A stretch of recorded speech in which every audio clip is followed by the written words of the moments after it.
हम लोग सऊदी अरब में थे। सऊदी अरब मुस्लिम के लिए सबसे इम्पोर्टेंट जगह है, मक्का है, वहाँ मदीना है। और वहाँ आपने देखा होगा कि जब हमारे चेयरमैन वैजयंत पांडा, असाउद्दीन ओवैसी, हम और जो डेलीगेशन के सतनाम सिंह संधू वगैरह जितने मेंबर हैं, रेखा जी, कोनिया, हरसिंघला, हम लोगों ने जब अपनी बातें कही तो उस बात पर जो मुस्लिम ब्रदरहुड का जो कॉन्सेप्ट है ये तीनों जगह टूटता हुआ नजर आया। सऊदी अरब में भी, क्योंकि हमारे प्रधानमंत्री जी के साथ जो मोहम्मद बिन सलमान हैं, जो क्राउन प्रिंस हैं, उनके बहुत अच्छे संबंध हैं। और आपको ध्यान हो कि जब माननीय प्रधानमंत्री, जिस दिन ये हुआ पहलगांव की घटना हुई, उस दिन माननीय प्रधानमंत्री जी खुद सऊदी अरब में थे।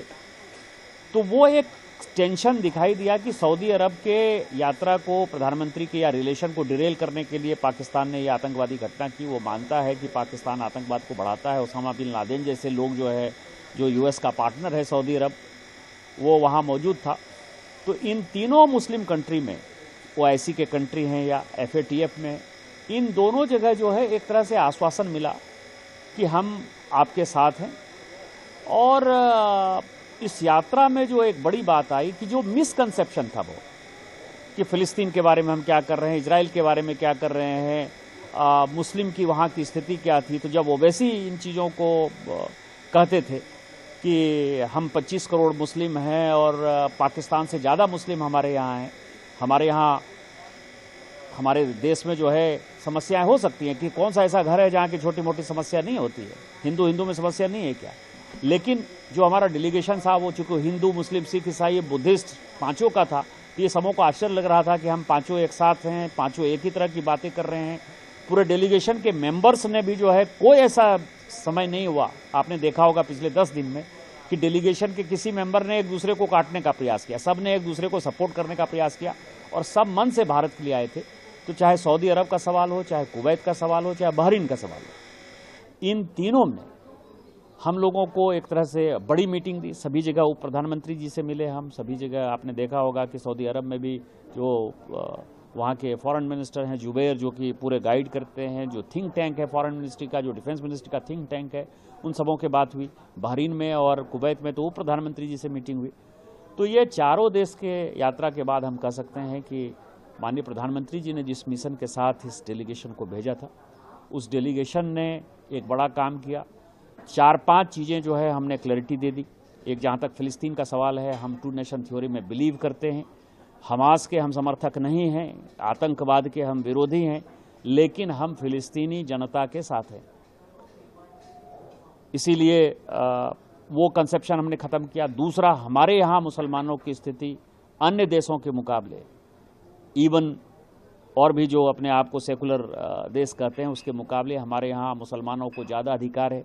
ओवैसी जी ने कहा कि संविधान का आर्टिकल 25 से लेकर 30 तक माइनॉरिटीज़ को ज़्यादा अधिकार देता है। उन्होंने कहा भी कि इसी आधार पर हमने एक कॉलेज खोला, मेडिकल कॉलेज हमारे यहाँ ऐसा है, यूनिवर्सिटी ऐसा है जिसमें केवल मुसलमान बच्चों को हम पढ़ा रहे हैं।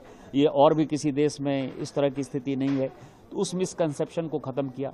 तीसरा, पाकिस्तान ईपी सेंटर है आतंकवाद का, और पूरे दुनिया में, चाहे अल्जीरिया में आतंकवाद हो, सूडान में आतंकवाद हो रहा हो, तुर्की में आतंकवाद हो रहा हो, या मिडिल ईस्ट के किसी कंट्री में आतंकवाद हो रहा हो, चाहे अमेरिका में ओसामा बिन लादेन ने किया हो, चाहे ब्रिटेन में आतंकवाद हो रहा हो, सभी आतंकी का जो रिलेशन है वो पाकिस्तान में है। पाकिस्तान में ट्रेनिंग कैंप है और इसलिए उसको एफएटीएफ ग्रे लिस्ट में आना चाहिए।